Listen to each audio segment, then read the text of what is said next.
Hare Krishna, Krishna Krishna, Hare Hare, Hare Rama, Rama Rama, Hare Hare.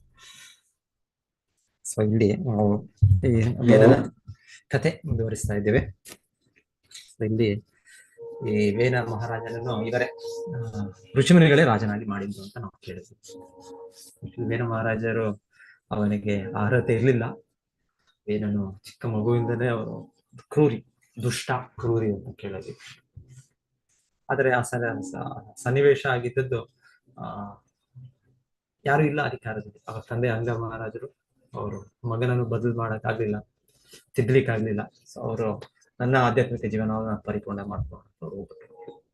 So ಅವ್ರು next ಇವ್ರನ್ನ ನೇಮಕ ಮಾಡ್ಲಿಲ್ಲ. ಆದ್ರೆ ನೆಕ್ಸ್ಟ್ ಅಲ್ಲಿ ಇವರು ಕೂಡ ಮಂತ್ರಿಗಳು ಕೂಡ ಒಪ್ಪಿದ್ರು. ಮಂತ್ರಿಗಳು ಕೂಡ ಬೇಡ ಅಂತಾನೆ ಅವರು ಕೂಡ ಸುಮ್ಮನೆ ಇದ್ರು. ಸ್ವಲ್ಪ ಸಮಯ ಇನ್ನ ಏನ್ ಮಾಡ್ಲಿಲ್ಲ. ಇವಾಗ ನೋಡ್ತೀವಿ, ಬಾಂಗ್ಲಾದೇಶಲ್ಲಿ ಯಾವುದೋ ಒಂದು ಟೆಂಪ್ರರಿ ಗವರ್ಮೆಂಟ್, ಇಂಟರಿಮ್ ಗವರ್ಮೆಂಟ್ ಅಂತ ಹೇಳ್ತಾರೆ, ಅಲ್ಲಿ ಅವರು ಹಿಂದೆ ಇದನ್ನ ಕೆಳಗಿಳಿಸ್ಬಿಟ್ರು. ಆ ನೆಕ್ಸ್ಟ್ ಆಗಕ್ಕೆ ಇನ್ನ ಯಾಕೋ ಸದ್ಯಕ್ಕೆ ಯಾರೋ ಒಬ್ರು ನಾಡು ನಡೆಸ್ಕೊಂಡು ಹೋಗ್ತಾ ಇದ್ದಾರೆ. ನೆಕ್ಸ್ಟ್ ಎಲೆಕ್ಷನ್ ಇಲ್ಲ. ಇಲ್ಲಿ ನೇಪಾಳದಲ್ಲೂ ಅದೇ ರೀತಿ ಒಂದ್ ರೀತಿ ನೋಡ್ತೇವೆ. ಅಲ್ಲೂ ಕೂಡ ಎಲ್ಲ ಚಿಕ್ಕ ಯುವಕರೆಲ್ಲ ಸೇರಿ ಎಲ್ಲ ಪ್ರತಿಭಟಿಸಿ ಎಲ್ಲ ಹೊಡೆದು ಬಡ್ದು ಅವರೆಲ್ಲ ಅದೆಲ್ಲ ವಿಡಿಯೋಗಳನ್ನ ನೋಡಿದ್ರೆ ಇದಿದೆ ಹೇಳ್ತಾ ಇರೋದು. ಈ ತರ ಎಷ್ಟು ಕ್ರಾಂತಿ ಆಯ್ತು ಅಂತ ಹೇಳಿದ್ರೆ ಅಲ್ಲಿ ಆ ದೇಶಗಳಲ್ಲಿ ಕೇಳೋದು ನಾವು. ಅವರು ಇವ್ರನ್ನು ಕೂಡ ಸರ್ಕಾರ ಮಿನಿಸ್ಟರ್ಗಳು ನೇಪಾಳ ಅಂತ ಪಟ್ಟಿಗೆ ನೋಡಿದ್ರೆ ನೀವು ಎಲ್ಲ ಅವ್ರನ್ನ ಅಟ್ಟಿಸ್ಕೊಂಡು ಹೊಡಿತಾರೆ, ಹೊಡೆದು ಅವ್ರನ್ನ ಆ ತರ ಪಬ್ಲಿಕ್ ವಿಡಿಯೋಗಳಿದೆ ಎಲ್ಲ ಮಾಡಿದ್ಮೇಲೆ ಮತ್ತೆ ಯಾರೋ ಸದ್ಯಕ್ಕೆ ಇನ್ಯಾರೋ ಒಬ್ರು ಲೇಡಿ ಯಾರೋ ಒಬ್ರು ಸ್ವಲ್ಪ ಪ್ರಾಮಾಣಿಕರು ಅಂತ ಚೀಫ್ ಜಸ್ಟಿಸ್ ಅಂತ ಹೇಳಿದ್ರು. ಸೊ ಅವ್ರನ್ನ ಈಗ ಅಲ್ಲಿ ನೇಮಕ ಮಾಡಿ ಈಗ ಎಲೆಕ್ಷನ್ ಮತ್ತೆ ಸೊ ಏನಿವೆ ಈ ತರ ಎಲ್ಲ ನಡೀತಾ ಇರುತ್ತೆ ಈ ತರ. ಸೊ ಈಗ ಈ ತರ ಬೇಡ ಮಹಾರಾಜ್ ಬರೋ ಮುಂಚೆನೋ ಇನ್ನ ಅವ್ರ ತಂದೆ ಬಿಟ್ಟು ಹೋಗ್ಬಿಟ್ಟಿದ್ದಾರೆ. ಸೊ ಅಲ್ಲಿ ಮಂತ್ರಿಗಳು ಫಸ್ಟ್ ಅವರೇ ವಂಗರಾಜನೇ ಸಿಕ್ಕಿದ್ರೆ ಕರ್ಕೊಂಡು ಬರೋಕೆ ಎಲ್ಲ ಹುಡುಕಾಡ್ತಾರೆ, ಸಿಗೋದಿಲ್ಲ. ಸೊ ಅಷ್ಟರ ಸಮಯಕ್ಕೆ ಇವರು ಸ್ವಲ್ಪ ಋಷಿ ಮುನಿಗಳು ಬರ್ತಾರೆ. ಭೃಗು ಮುನಾದೆ ಅಂತ ಕೇಳಿದ್ವಿ ನಾವು. ಭೃಗು ಅಂತ ದೊಡ್ಡ ದೊಡ್ಡ ಮುನಿಗಳು ಬಂದು ಅವರು ಹೀಗೆ ಬಿಟ್ಟರೆ ಸರಿ ಹೋಗೋದಿಲ್ಲ, ಈಗ ಯಾರಾದ್ರೂ ರಾಜನ ಬೇಕು ಅಂತ ವೇನನಿಗೆ ಒಂದು ಚಾನ್ಸ್ ಮಾಡೋದು. ವೇನನಿಗೆ ಚಾನ್ಸ್ ಕೊಟ್ಬಿಟ್ರು. ಸೊ ವೇನನ್ ಚಾನ್ಸ್ ಕೊಟ್ರು. ಸೊ ಅವರೆಲ್ಲ ಈ ಒಪ್ಪಿಗೆ ಇಲ್ಲ, ಮಂತ್ರಿಗಳು ಒಪ್ಪಿಗೆ ಇಲ್ಲ, ಆದ್ರೂ ಕೂಡ ಕೊಟ್ಬಿಟ್ರು. ಆದ್ರೆ ನಂತರ ವೇನ ಏನ್ ಮಾಡ್ದ? ವೇನನು ಕೂಡ ದೊಡ್ಡ ಕಳ್ಳ. ಸೊ ಅವ್ರು ಹೇಳ್ತಾ ಇದ್ದಾರೆ, ಅವ್ರ ಬಗ್ಗೆ ಹೇಳಿದ್ದೆ ಹೇಗೆ ಅಂದ್ರೆ, ಈ ಕ್ರೂರ ಮೃಗಗಳು ಹೇಗಿರುತ್ತೆ ಹಾಗೆ ಅವನು ಅಂತ ಹೇಳ್ತಾರೆ. ಕ್ರೂರ ಮೃಗಗಳಿದ್ದಾಗ ಬೇರೆ ಬೇರೆ ಮೃಗಗಳು ಏನು ಮಾಡಕ್ಕಾಗಲ್ಲ. ಇವಾಗ ಯಾವ್ದೋ ದೊಡ್ಡ ಸಿಂಹ ಇದು ಹುಲಿ ಬಂದ್ರೆ ಈ ಬೇರೆ ಪ್ರಾಣಿಗಳಿದೆ, ನರಿಗಳು ಇವೆಲ್ಲ ಇದೆ. ನರಿಗಳಲ್ಲೂ ಕೂಡ ತೋಳ ಇದೆಲ್ಲ ಸಾಮಾನ್ಯ ಇದಲ್ಲ, ಅದಕ್ಕೆ ಬಿಟ್ರೆ ಆದ್ರೂ ಕೂಡ ದೊಡ್ಡ ಇದು ಮಾಡುತ್ತೆ. ಆದ್ರೆ ಸಿಂಹ ಹುಲಿ ಇದ್ದಾಗ ನರಿ ತೋಳ ಏನು ಮಾಡುತ್ತೆ. ಸೊ ಹೇಳ್ತಾರೆ ಹಾಗೆ ವೇನನು ಇರೋದ್ರಿಂದ ಆ ಬೇರೆ ಚಿಕ್ಕ ಪುಟ್ಟ ಕಳ್ಳರು ಎಲ್ಲ ಸುಮ್ಮನೆ. ಸದ್ಯಕ್ಕೆ ಸರಿ ಆಯ್ತು. ಮತ್ತೆ ಇನ್ ಸ್ವಲ್ಪ ಸಮಯ ಆಯ್ತು. ಇನ್ ಸ್ವಲ್ಪ ಸಮಯ ಆದ್ಮೇಲೆ ಇವನೇ ದೊಡ್ಡ ಕಳ್ಳ, ಇವನೇ ದೊಡ್ಡ ದರೋಡೆಗ, ಈ ಯಾರು ವೇನ. ಸೊ ಅವನ ಇದ್ರಲ್ಲಿ ಜನರಿಗೆ ಮತ್ತೆ ಸ್ಟಾರ್ಟ್ ಆಯ್ತು. ಅವ್ರಿಗೆ ನೆಮ್ಮದಿ ಇಲ್ಲ, ಶಾಂತಿ ಇಲ್ಲ. ಅವನು ಹೇಳಕ್ ಶುರು ಮಾಡಿದ್ದು ಯಜ್ಞಗಳು ಕೊಡಬಾರದು, ಪೂಜೆಗಳೆಲ್ಲ ನಡಿಬಾರದು, ಮತ್ತೆ ದಾನವನ್ನು ಕೊಡಬಾರದು. ಸೊ ಏನು ಧರ್ಮ ಅಂತ ಹೇಳ್ತೀವೋ ಎಲ್ಲವನ್ನು ಅವನು ಹೇಳಿದ್ದು ಡಂಗೂರ ಏನ್ ಹೇಳಿದಾಗ ಅವರು ಹಿಂದೆ ಅದು ಡಂಗೂರ ಇದಿಟ್ಕೊಂಡು ಮಾಡ್ತಾ ಇದ್ರು. ಸೊ ಹಾಗೆ ಮಾಡ್ತಾ ಅವರು ಎಲ್ಲ ಅನೌನ್ಸ್ಮೆಂಟ್ ಮಾಡೋದು. ಸೊ ಇವಾಗ ನಾವು ಅದೇ ಅನೌನ್ಸ್ಮೆಂಟ್, ಟಿವಿಗಳಿದೆ, ನಮ್ಗೆ ಇಂಟರ್ನೆಟ್ ಇದೆ, ಇನ್ನೊಂದಿದೆ. ಸೊ ಹೀಗೆ ಒಂದು ರೀತಿ ಯಾರು ಮುಖಂಡರು ಜೈರು ಇರ್ತಾರೆ ಅವರು ಕೂಡ ಈ ಧರ್ಮದ ಆಚರಣೆ ಇಲ್ಲ, ಪ್ರಯೋಜನ ಇಲ್ಲ, ಇದೆಲ್ಲ ಹಿಂದೆ ಏನೋ ಮಾಡ್ತಾ ಇದ್ರು ಅಜ್ಞಾನದಲ್ಲಿ. ಅವರು ಕಾಡು ಮನುಷ್ಯರು ಇದೆಲ್ಲ ನೋಡ್ತಾ ಇದ್ರು. ಈಗ ಇದೆಲ್ಲ ಬೇಕಾಗಿಲ್ಲ. ನಾವೆಲ್ಲ 21ನೇ ಶತಮಾನದಿದೆ, ನಮ್ಗೆ ಇವಾಗ ದೊಡ್ಡ ದೊಡ್ಡ ಕೈಗಾರಿಕೆಗಳು ಬೇಕು, ನಮ್ಗೆ ದೊಡ್ಡ ದೊಡ್ಡ ಇದು ಬೇಕು, ಸ್ಯಾಟಲೈಟು ಅದು ಇದು ನಾವು ಇದರಲ್ಲಿದ್ದೇವೆ. ಈಗ ಜನರು ಕೂಡ ಹೀಗೆ ಅದೇ ರೀತಿನೇ ಇದೆ. ಅವರು ಇದೆಲ್ಲ ಬೇಡ, ಇದೆಲ್ಲ ಧರ್ಮದ ವಿಷಯ ಬೇಡ. ಸೊ ಏನಿವೆ, ಸೊ ವೇನ ಮಹಾರಾಜನು ಈ ರೀತಿ ಕಡ್ಡಾಯ ನಿಲ್ಲಿಸ್ಬಿಟ್ಟ ಅಂತ ಹೇಳ್ತಾರೆ. ಸೊ ಅವನು ನಿಲ್ಸಿದ್ಮೇಲೆ ನಂತರ ಈಗ ಮತ್ತೆ ಋಷಿ ಮುನಿಗಳು ಯೋಚನೆ ಮಾಡಿದ್ರು. ಅದೆಲ್ಲ ಯೋಚನೆ ಮಾಡಿ ಕೇಳಿದ್ವಿ. ಯೋಚನೆ ಮಾಡಿ ಅವರು ಈಗ ಜನರಿಗೆ ಮನುಷ್ಯ ಜನ್ಮ ಸಿಕ್ಕಿದೆ ಅಂದಮೇಲೆ ನಮ್ಗೆ ಇದೊಂದು ಏನ್ ಹೇಳೋದಿತ್ತು, ಇದಕ್ಕಿಂತ ಇದು ನಮ್ಗೆ ಒಳ್ಳೆ ಇದು ಇಲ್ಲ. ಇಷ್ಟು ಜೀವಿಗಳಿದ್ದಾರೆ ನೋಡ್ತೀವಿ. ಇಲ್ಲಿ ನಮ್ಮ ಹೊರಗೆ ಇಲ್ಲಿ ಗೋಶಾಲೆ ಇದೆ. ಸೊ ಅವರು ಆ ದೇಹದಲ್ಲಿದ್ದಾರೆ. ಇಲ್ಲ ಇನ್ನೊಂದು ಜೀವಿಗಳು, ನಾಯಿ ಬೆಕ್ಕುಗಳ ಜೀವಿಗಳಿದ್ದಾರೆ, ಮತ್ತೆ ಇರುವೆಗಳು ನೋಡ್ತೀವಿ, ಎಲ್ಲ ಇದೆ. ಇಷ್ಟರಲ್ಲಿ ನಾವೇನು ಸ್ಪೆಷಲ್? ನಾವೇನು ಸ್ಪೆಷಲ್ ಇಲ್ಲ. ಕೃಷ್ಣನು ಅವನ ಅನುಗ್ರಹದಿಂದ ನಮಗೆ ಈಗ ಒಂದು ಅವಕಾಶ ಕೊಟ್ಟಿದ್ದಾನೆ ಅಷ್ಟೇ. ನಾವು ಈ ದೇಹದಲ್ಲಿ ಮನುಷ್ಯ ದೇಹದಲ್ಲಿ ಇದ್ದೇವೆ. ಇಲ್ಲಾಂದ್ರೆ ನಾವು ಅವರು ಒಂದೇ. ಅವರು ಕೂಡ ತಿಂತಾರೆ, ನಾವು ಕೂಡ ತಿಂತೇವೆ. ಅವರು ಮಲಗ್ತಾರೆ, ನಾವು ಮಲಗ್ತೇವೆ. ಅವ್ರಿಗೂ ಮೈಥುನ ಸುಖ, ನಮಗೂ ಮೈಥುನ ಸುಖ. ಅವರು ಅವರ ಕೆಲಸ ಕಷ್ಟಗಳು ದುಃಖಗಳು ಅವರಿದ್ದಾರೆ, ನಾವು ಕೂಡ ನಮ್ಮ ದೇಹದಲ್ಲಿ ಇದ್ದೇವೆ. ಸೊ ನಮಗೆ ಅವ್ರಿಗೆ ಏನು ವ್ಯತ್ಯಾಸ? ಆದ್ರೆ ನಮಗೆ ಸಿಕ್ಕಿದೆ ಅಂದ್ರೆ ನಮಗೆ ಕೃಷ್ಣನ್ ಕೊಟ್ಟಿರೋದು ಇದಕ್ಕೆ ಒಂದು ದೊಡ್ಡ ಒಂದು ಇದಿದೆ, ಜವಾಬ್ದಾರಿ ಇದೆ. ಜವಾಬ್ದಾರಿ ಅಂದ್ರೆ ಹೇಳೋದು, ಏನಾದ್ರು ಒಂದು ಕೆಲಸದಲ್ಲಿ ಹಣ ಒಂದೊಂದು ಕಂಪನಿಗೆ ಕೊಡ್ತಾರೆ, ಜಾಸ್ತಿ ಹಣ ಕೊಡ್ತಾರೆ ಒಬ್ಬರಿಗೆ, ಅವ್ರಿಗೆ ಕಡಿಮೆ ಹಣ ಕೊಡ್ತಾರೆ, ಇನ್ನೊಬ್ರಿಗೆ ಕಡಿಮೆ ಹಣ ಕೊಡ್ತಾರೆ. ಯಾಕೆ ಕೊಡ್ತಾರೆ ಅಂದ್ರೆ ಅವ್ರವ್ರು ಮಾಡೋ ಜವಾಬ್ದಾರಿ ಕೆಲಸ ಮೇಲೆ.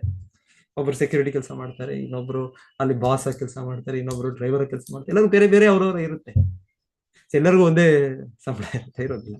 ಸೊ ಹಾಗೆ ಈಗ ನಮಗೆ ಇವಾಗ ಕೋರ್ಟಲ್ ಕಚೇರಿಯಲ್ಲಿ ಇರ್ತಾರೆ.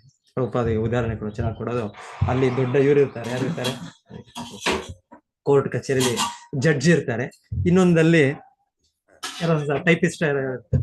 ಒಂದ್ ರೀತಿ ನೋಡಿದ್ರೆ ಟೈಪಿಸ್ಟ್ ತುಂಬಾ ಕೆಲಸ ಇದೆ. ಆ ಜಡ್ಜ್ ಕೂಡ ಎಲ್ಲ ಆರ್ಡರ್ ಎಲ್ಲ ಕೂಡ ಅವರು ಟೈಪ್ ಮಾಡ್ಬೇಕು. ಇಲ್ಲ ಇವಾಗ ಟೈಪಿಂಗ್ ಇಲ್ಲ, ಇವಾಗ ಕಂಪ್ಯೂಟರ್ ಇರ್ಬೋದು. ನಮ್ಗೆ ಎಷ್ಟೇ ಇದ್ರ ಕೆಲಸ ಇದೆ. ಸೊ ಈ ರೀತಿ ಕೆಳಗಿರೋ ಸಿಬ್ಬಂದಿಗೆ ಒಂದೊಂದ್ಸಲ ನೋಡಿದ್ರೆ ತುಂಬಾ ಕೆಲಸ ಅನ್ಸುತ್ತೆ. ಆ ಜಡ್ಜ್ ನೋಡಿದ್ರೆ ಏನು ಕೆಲಸ ಇಲ್ಲ. ಜಡ್ಜ್ ಆರಾಮಾಗಿ ಕುತ್ಕೊಂಡಿರ್ತಾರೆ ಚೇರ್ ಮೇಲೆ, ಎಲ್ಲರೂ ಅವ್ರಿಗೆ ಸಲಾಮ್ ಹೊಡಿತಾರೆ, ಮತ್ತೆ ಅವರು ಏನೋ ಒಂದು ಲೈನ್ ಬರೆದು ಬಿಡ್ತಾರೆ, ಅವ್ರ ಆದೇಶ ಅವರಿದು. ಸೊ ನೋಡಿದ್ರೆ ಇವ್ರು ಕೆಳಗೆ ಇರೋ ದರ್ಜೆ ಇರೋ ವ್ಯಕ್ತಿಗಳು, ನಾನು ಎಷ್ಟು ಶ್ರಮ ಪಡ್ತಾ ಇದ್ದೀನಿ, ಜಡ್ಜ್ ನೋಡಿದ್ರೆ ಏನು ಶ್ರಮ ಪಡ್ತಾ ಇಲ್ಲ. ಜಡ್ಜು ಶ್ರಮ ಪಡ್ತಾ ಇರೋದು ಅವರು ಬುದ್ಧಿಯಿಂದ ಮನಸ್ಸಿನಿಂದ ಅವ್ರ ಕೆಲಸ ಮಾಡೋದು, ಅವ್ರೇನು ಈ ತರ ದೈಹಿಕ ಮಾಡೋದಿಲ್ಲ. ಆದ್ರೆ ಏನಂದ್ರೆ ಮುಖ್ಯ ಉದ್ದೇಶ ಏನಂದ್ರೆ ಪ್ರಭುಪಾದಗಳು ಈ ಉದಾಹರಣೆಯಲ್ಲಿ ಜವಾಬ್ದಾರಿ ಇದೆ. ಆ ಜಡ್ಜ್ಗೆ ಆತರ ಜವಾಬ್ದಾರಿ ಇರೋದ್ರಿಂದ ಅವ್ರಿಗೆ ಆ ರೀತಿಯ ಒಂದು ಸ್ಥಾನ, ಆ ರೀತಿಯ ಒಂದು ಗೌರವ ಆ ರೀತಿ ಇದೆ ಅಷ್ಟೇ. ಹೀಗೆ ನಾವು ಕೂಡ ಮನುಷ್ಯರಾಗಿ ನಾವು ಹುಟ್ಟಿದ್ದೇವೆ ಅಂದ್ರೆ ನಮಗೆ ಈ ತರ ದೊಡ್ಡ ಕರ್ತವ್ಯ ಇದೆ, ದೊಡ್ಡ ಜವಾಬ್ದಾರಿ. ಬೇರೆ ಪ್ರಾಣಿ ಬೇರೆ ಇದರಲ್ಲಿ ಅವ್ರಿಗೆ ಇದಿಲ್ಲ. ಅವ್ರ ಮನಸ್ಸನ್ನು ನಿಯಂತ್ರಿಸೋದಕ್ಕಾಗೋದು, ಇಂದ್ರಿಯಗಳನ್ನ ನಿಯಂತ್ರಿಸಲಿಕ್ಕಾಗೋದು ಅವ್ರಿಗೆ ಎಲ್ಲಿ ಸಾಧ್ಯ ಆಗುತ್ತೆ? ಆಗೋದಿಲ್ಲ. ಇವಾಗ ನಮಗೆ ಇವಾಗ ಬಂತು, ಇವಾಗ ಆಹಾರ ಬಂತು, ಅದನ್ನ ನಾವು ನನಗೆ ಸರಿ ಇಲ್ವಾ, ಇದು ನನಗೆ ಆರೋಗ್ಯಕ್ಕೆ ಸರಿ ಹೋಗುತ್ತೆ ಯೋಚನೆ ಮಾಡೋದು. ಇವಾಗ ಪ್ರಾಣಿ ಮುಂದೆ ತಗೊಂಡೋಗಿ ಅದಕ್ಕೆ ಏನ್ ಗೊತ್ತಾಗುತ್ತೆ? ಅದಕ್ಕೂ ಇದೇ ಚಿಂತನೆ ಭಗವಂತನ ಕೊಟ್ಟಿದ್ದಾನೆ. ಅವ್ರಿಗೂ ಹುಷಾರಿಲ್ಲದೆ ಇರುವಾಗ ಅವ್ರು ಇದೇ ರೀತಿ ತಿನ್ಬೇಕು, ಈ ರೀತಿ ಆ ತರ ರೀತಿ ಒಂದೊಂದು ಭಗವಂತನು ಕೊಟ್ಟಿದ್ದಾನೆ, ಇಲ್ಲ ಅಂತಲ್ಲ. ಅದು ಬಿಟ್ರೆ ಅರೆ ಸಾಮಾನ್ಯವಾಗಿ ಅವ್ರಿಗೆ ಇಲ್ಲ. ಅದೇ ಇಮಿಡಿಯೇಟ್ ಆಗಿ ಅವ್ರಿಗಿನ್ನ ಆಗ್ಲೇ ತಿಂದಿರುತ್ತೆ, ಮತ್ತೆ ತಗೊಂಡು ಮತ್ತೆ ಏನಿವೆ. ಸೊ ಹೀಗೆ ಹೇಳೋದು, ಭಗವಂತನ ನಮ್ಗೆ ಮಾನವ ಜನ್ಮ ಕೊಟ್ಟಿದ್ದಾನೆ. ಇದು ತುಂಬಾ ನಮ್ಗೆ ರೆಸ್ಪಾನ್ಸಿಬಲ್ ಇದೆ, ಜವಾಬ್ದಾರಿ ಇದೆ ಇದು. ಸೊ ವೇನ ಮಹಾರಾಜನು ಇದರಲ್ಲಿ ಅವನು ಇದರ ವಿರೋಧವಾಗಿದ್ದ. ಮನುಷ್ಯ ಜನ್ಮದ ಪರಿಪೂರ್ಣತೆ, ನಾವು ಆತ್ಮ, ನಾವು ಕೃಷ್ಣ ಸೇವಕರು, ಭಗವದ್ಧಾಮಕ್ಕೆ ಹೋಗ್ಬೇಕು, ಅದನ್ನ ಆ ಒಂದು ಜ್ಞಾನ ವಿದ್ಯೆಯನ್ನು ಕೊಡಬೇಕು, ಆ ಧರ್ಮವನ್ನು ಬೆಳೆಸಬೇಕು, ಅದನ್ನ ಅವನು ವಿರೋಧವಾಗಿದ್ದ. ಹಾಗಾಗಿ ಇವಾಗ ಋಷಿಮುನಿಗಳು ಅವನನ್ನು ತೆಗಿಬೇಕು ಅಂತ. ಸೊ ಅವರು ನಿರ್ಣಯ ಮಾಡಿದ್ದಾರೆ. ಆಗ್ಲೇ ಡಿಸ್ಕಷನ್ ನಾವು ಹಿಂದೆ ನೋಡಿದ್ವಿ, ಎಲ್ಲ ಬಹಳ ಪಾಯಿಂಟ್ಸ್ ಹೇಳಿದ್ರು. ಈ ರೀತಿ ಇಷ್ಟು ದುಷ್ಟ, ಇಷ್ಟು ಕ್ರೂರಿ, ಜನರಿಗೆ ಆಧ್ಯಾತ್ಮಿಕ ಪ್ರಗತಿ ಆಗೋದಿಲ್ಲ ಇವನಿಂದ. ಸೊ ಜನರ ಸ್ಥಿತಿ ಹೇಗೆ ಅಂದ್ರೆ ಒಂದು ಇರುವೆಗಳ ಸ್ಥಿತಿ ಅಂತ ಹೇಳಿದ್ರು. ಅವರು ಹೋಲಿಕೆ ಕೊಟ್ಟಿದ್ದು, ಇರುವೆ ಒಂದು ಕಡ್ಡಿ ಮೇಲಿದ್ರೆ ಆ ಕಡ್ಡಿಯಲ್ಲಿ ಎರಡು ಕಡೆಯಿಂದಾನು ಬೆಂಕಿ ಬರ್ತಾ ಇದೆ. ಅವಾಗ ಬಂದೇನಾಗುತ್ತೆ ಮಧ್ಯದಲ್ಲಿ ಇರುವೆಗಳು. ಹಾಗೆ ಜನರ ಸ್ಥಿತಿ ಅಂತ ಹೇಳ್ತಾರೆ ಋಷಿಮುನಿಗಳು. ಯಾಕಂದ್ರೆ ಆಧ್ಯಾತ್ಮಿಕ ಇದು ದೃಷ್ಟಿ ಇಲ್ಲ ಇವನಿಗೆ, ವೇಣನಿಗೆ. ಅವನಿಗೆ ಜನರಿಗೆ ಕೇವಲ ಭೌತಿಕ ಇಂದ್ರಿಯದ ಸಂತೋಷದಲ್ಲೇ ಆನಂದ ಅಂತ ಅವನ ಪಾಲಿಸಿ. ಇವಾಗ ನಾವಿರೋ ರಾಜಕಾರಣಿಗಳಿಗಿರುವ ಜನರು ಅಷ್ಟೇ ಅಲ್ಲ, ಭೌತಿಕ ಸುಖನೇ ಸುಖ, ಅದು ಬಿಟ್ಟು ಇನ್ನು ಆಧ್ಯಾತ್ಮಿಕ ಜೀವನವೇ ಬೇಡ. ಆಧ್ಯಾತ್ಮಿಕ ಸುಖ ಅನ್ನೋದು ಅದಕ್ಕೆ ಏನು ಅದರ ಅರಿವೇ ಇಲ್ಲ. ಸೊ ಹೀಗೆ ಅವ್ರು ನೋಡಿದ್ದು, ಈ ತರ ಇರೋ ರಾಜನನ್ನು ಬೇಡ, ಚಾನ್ಸ್ ಕೊಟ್ವಿ ಆದ್ರೆ ಅವನು ಇದಾಗಿಲ್ಲ, ತಿರ್ಗಾ ಒಂದು ಚಾನ್ಸ್ ಕೊಡೋಣ ಅಂತ ಇವಾಗ ಅವ್ರು ಬರ್ತಾ ಇದ್ದಾರೆ, ಉಪದೇಶ ಮಾಡಕ್ ಬರ್ತಾ ಇದ್ದಾರೆ. ಆದ್ರೆ ಮೊದಲೇ ಅವ್ರು ನಿರ್ಣಯ ಕೂಡ ಮಾಡ್ಬಿಟ್ರು. ಅವ್ರು ಲಾಸ್ಟ್ ನಾವು ಕೇಳಿದಿರೋ ಶ್ಲೋಕಗಳಿಂದ ಅವ್ರು ಆಗ್ಲೇ ಹೇಳಿದ್ದು, ಈಗ ನಮ್ಮ ಮಾತಿವ್ರು ಕೇಳಿಲ್ಲ ಅಂದ್ರೆ ನಾವು ಅವನನ್ನ ತೆಗೆಯೋಣ ಅಂದ್ರೆ ನಾವು ಅವನ್ನ ನಮ್ಮ ಇದರಿಂದಾನೇ, ಶಾಪದಿಂದಾನೇ ಅವನನ್ನ ಕೊಂದ್ಬೇಡ ಅಂತ ಅವರು ಇದಕ್ಕೂ ನಿರ್ಣಯ ಕೂಡ ತಗೊಂಡಿದ್ದಾರೆ. ಆದ್ರೂ ತಗೊಂಡಿದ್ರು ಕೂಡ ಇವತ್ತೆರಡು ಶ್ಲೋಕಗಳು ನಾವು ಕೇಳೋದು, ಅವರು ಆ ಕೋಪ ಇದೆ ಅವರಲ್ಲಿ, ಕ್ರೋಧ ಒಳಗೆ ಅವ್ರಿಗೆ. ಯಾಕಂದ್ರೆ ಇವ್ರು ನಿಲ್ಲಿಸ್ಬಿಟ್ಟ, ಆಗ್ಲೇ ಇವ್ರು ನೀವ್ ಮಾಡ್ತಾ ಇರೋ ಇದೆಲ್ಲ ನಿಲ್ಸ್ಬಿಡಿ, ನಮ್ಗೆ ಯಾರಾದ್ರು ಬಂದು ನೀವು ನಿಲ್ಸ್ಬಿಡಿ, ಇದು ದೇವಸ್ಥಾನ ಕ್ಲೋಸ್ ಮಾಡ್ಬಿಡಿ, ನೀವಿನ್ ಹರೇ ಕೃಷ್ಣ ಮತ್ತೆ ಜಪ ಮಾಡ್ಬೇಡಿ, ಈ ಭಾಗವತ ಎಲ್ಲ ಓದ್ಬೇಡಿ, ಇದೆಲ್ಲ ಆಗೋದು. ಹೇಳ್ತೀವ ರಷ್ಯಾದಲ್ಲಿ ಸ್ವಲ್ಪ ಸಮಯದ ಹಿಂದೆ ಭಗವದ್ಗೀತೆನ ಅವರು ಯಾರು ಬ್ಯಾನ್ ಮಾಡ್ಬಿಟ್ಟಿದ್ರು. ಬ್ಯಾನ್ ಮಾಡಕ್ಕೆ ಅವರ ಸುಪ್ರೀಂ ಕೋರ್ಟ್ ಅಲ್ಲಿ ಹೋಗಿ ಅಲ್ಲಿ ಅವರು ಆ ಕೇಸು ಆಲ್ಮೋಸ್ಟ್ ಈಗ ಅದು ಸರಿ ಅವ್ರ ಪರವಾಗಿ ಆಗೋ ರೀತಿಯಲ್ಲಿ ಇತ್ತು. ಈಗ 15 ವರ್ಷದ ಹಿಂದೆ ಆಗಿದ್ದೇ ಇದೆಲ್ಲ ತುಂಬಾ ವರ್ಷದ ಹಿಂದೆ ಆಗಿದ್ದ ಇದಲ್ಲ. ರಷ್ಯಾ ಸುಪ್ರೀಂ ಕೋರ್ಟ್ ಅಲ್ಲಿ. ಆಮೇಲೆ ಇಲ್ಲಿ ಇಸ್ಕಾನ್ ಭಕ್ತರೆಲ್ಲ ಸೇರಿ ಮತ್ತೆ ನಮ್ಮ ಭಾರತೀಯ ಇವ್ರನ್ನ ಇದಕ್ಕಾದ್ರೂ ಸಹಾಯ ಮಾಡಿದ್ರು. ಭಾರತೀಯ ಯಾರು ನಮ್ಮ ಪೊಲಿಟಿಷಿಯನ್ಸ್, ರಾಜಕೀಯ ವ್ಯಕ್ತಿಗಳೆಲ್ಲ. ಸೊ ಅದೆಲ್ಲ ಮಾಡಿ ಇವರು ಅವ್ರ ಪ್ರಧಾನಿಗೆಲ್ಲ ಅವ್ರಿಗೆ ಅಧ್ಯಕ್ಷರಿಗೆ ಹೇಳಿ ಮತ್ತೆ ಅದೆಲ್ಲ ಅಲ್ಲಿಂದ ಕೋರ್ಟ್ ಇಂದ ತೆಗ್ದಕ್ಕೆ. ಇಲ್ಲಾಂದ್ರೆ ಈ ಪ್ರಭುಪಾದರು ಬರೆದ ಇದು ಪ್ರತಿ ಭಗವದ್ಗೀತೆ ಇದು ಜನರಿಗೆ ಏನ್ ಮಾಡುತ್ತೆ, ಇದು ಅರ್ಜುನ ಕೃಷ್ಣ ಏನ್ ಹೇಳ್ತಾರೆ, ಯುದ್ಧ ಮಾಡು ಯುದ್ಧ ಮಾಡು ಯುದ್ಧ ಮಾಡು. ಹಾಗೆ ಇದೊಂಥರ ಧರ್ಮ ಗ್ರಂಥ ಅಲ್ಲ, ಇದು ಜನರನ್ನು ಹಿಂಸೆ ಮಾಡೋ ರೀತಿಯಲ್ಲಿ ಮಾಡುತ್ತೆ ಈ ಗ್ರಂಥ ಅಂತ ಅವ್ರೊಂದು ಪಾಯಿಂಟ್ ಇಟ್ಕೊಂಡು ಮಾಡೋದು. ಸೊ ಈ ರೀತಿ ಎಲ್ಲ ಆಗ್ತಾ ಇರುತ್ತೆ ಈ ರೀತಿ ಸಮಯದಲ್ಲಿ. ಸೊ ಹೇಳೋದು ಈ ರೀತಿ ವೇನನು ಈ ತರ ಇರೋದ್ರಿಂದ ಇವರು ಅವನಿಂದ ಪ್ರಯೋಜನ ಇಲ್ಲ, ಸೊ ಅವನನ್ನು ತೆಗಿಬೇಕು ಅಂತಾರೆ ಅವರು. ಆದರೂ ಹೇಳೋದು, ಅವ್ರು ಇವರ ಹತ್ರ ಬಂದಾಗ ತುಂಬಾ ಅವರ ಕೋಪವನ್ನು ತಡೆದಿಟ್ಕೊಡ್ಬೋದು ಅಂತ ಏನ್ ಹೇಳ್ತಾ ಇದಾರೆ ಅದ್ರ ಬಗ್ಗೆ. ಮುನಯೋ ಗೂಢಮನ್ಯವಹ ಅಂದ್ರೆ ಕೋಪ ಇದೆ ಅವ್ರಿಗೆ ಬಿಸಿ ರಕ್ತ. ಆದ್ರೆ ನೋಡೋಣ ಇನ್ನೊಂದ್ಸಲ ಮತ್ತೆ ಅವ್ರ ಜೊತೆಗೆ ತುಂಬಾ ಒಂದು ಸಾಂತ್ವಯಿತ್ವಾಚ ಸಮಭಿಹಿ, ತುಂಬಾ ಒಂದು ನಗುವಿಂದ ಶಾಂತ ಸ್ವಭಾವದಿಂದ ಅವ್ರಿಗೆ ಹೇಳ್ತಾರೆ. ಸೊ ಒಂದು ಮಾತು ಹೇಳ್ತಾರೆ, ಸತ್ಯಂ ಬ್ರೂಯಾತ್ ಪ್ರಿಯಂ ಬ್ರೂಯಾತ್ ಅಂತ ಹೇಳ್ತಾರೆ. ಸತ್ಯವನ್ನು ಹೇಳಿದ್ರು ಅದು ಪ್ರಿಯವಾಗಿ ಹೇಳ್ಬೇಕು ಅಂತ ಹೇಳ್ತಾರೆ. ಅದಕ್ಕೆ ಒಂದ್ಸಲ ಆ ಕೋಪದಲ್ಲಿ ಇದರಲ್ಲಿ ಅದು ಜೋರಾಗಿ ಹೇಳಿದ್ರೆ ಅದು ಸತ್ಯ ಆಗಿರೋ ಅದು ಕೇಳಕ್ ನಮ್ಗೆ ಆಗೋದಿಲ್ಲ, ಶಕ್ತಿ ಇಲ್ಲ ನಮ್ಗೆ. ಆದ್ರೆ ಅದನ್ನ ಒಂದು ಸಮಾಧಾನದಲ್ಲಿ ಹೇಳಿದ್ರೆ, ಒಂದು ಇದರಲ್ಲಿ ಹೇಳಿದ್ರೆ ಬಹಳ ಸಲ ಅದು ಎಫೆಕ್ಟ್ ಆಗುತ್ತೆ. ಸೊ ಹೀಗೆ ಇಲ್ಲಿ ಋಷಿಮುನಿಗಳು ಬಂದು ರಾಜನಿಗೆ ಹೇಳ್ತಾ ಇರೋದು, ನಾವು ನಿಮಗೆ ಒಳ್ಳೆ ಉಪದೇಶವನ್ನು ಕೊಡೋದಕ್ಕೆ ಬಂದಿದ್ದೇವೆ. ಸೊ ಮೊದಲಿಗೆ ಅವನಿಗೆ ಹೇಳಿದ್ದು, ಅವರಿಗೆ ತುಂಬಾ ಒಂದು ಇದು ಮಾಡಿದ್ರಂತೆ, ಪ್ರಶಂಸೆ ಮಾಡಿದ್ರು. ಸೊ ಯಾಕಂದ್ರೆ ಅವನಲ್ಲಿ ವೇಣ ನೀನು ಮಹಾರಾಜ, ಇಷ್ಟು ಹೀಗೆ ಧ್ರುವ ಮಹಾರಾಜ ವಂಶದಲ್ಲಿ ನೀನು ಬಂದವನು, ಅಂಗ ಮಹಾರಾಜ ಅಂತ ರಾಜರ್ಷಿಗಳ ಮಗ. ಸೊ ಹೀಗೆ ಹೇಳ್ಬೋದು ಅವನ ಬಗ್ಗೆ. ಅವ್ರ ಬಗ್ಗೆ ಸ್ವಲ್ಪ ನೀನು ಜನರನ್ನ ಈ ತರ ರಕ್ಷಣೆ ಮಾಡ್ತಾ ಇದೆಯಾ ಇಷ್ಟು. ಸೊ ಹೀಗೆ ಅವರನ್ನು ಸ್ವಲ್ಪ ಗುಣಗಾನ ಮಾಡಿ ಅವನಿಗೆ ಇದು ಮಾಡೋದು ವೇನನಿಗೆ. ನಂತರ ಅವರು ಹೇಳ್ತಾರೆ ಸ್ಟ್ರೈಟ್, ಈಗ ಪಾಯಿಂಟ್ ಬಂದಿದ್ದಾರೆ, ಈಗ ನಾವು ನಿಮ್ಮ ಒಳ್ಳೇದಕ್ಕೆ ನಿನಗೆ ಉಪದೇಶ ಮಾಡ್ತೇವೆ. ಇದರಿಂದ ನಿನಗೆ ನಿನ್ನ ಆಯುಷು ಉದ್ದವಾಗುತ್ತೆ, ನಿನಗೆ ಶಕ್ತಿ ಬೆಳೆಯುತ್ತೆ, ನಿನಗೆ ಕೀರ್ತಿ ಬೆಳೆಯುತ್ತೆ, ನಿನಗೆ ಐಶ್ವರ್ಯ ಬೆಳೆಯುತ್ತೆ.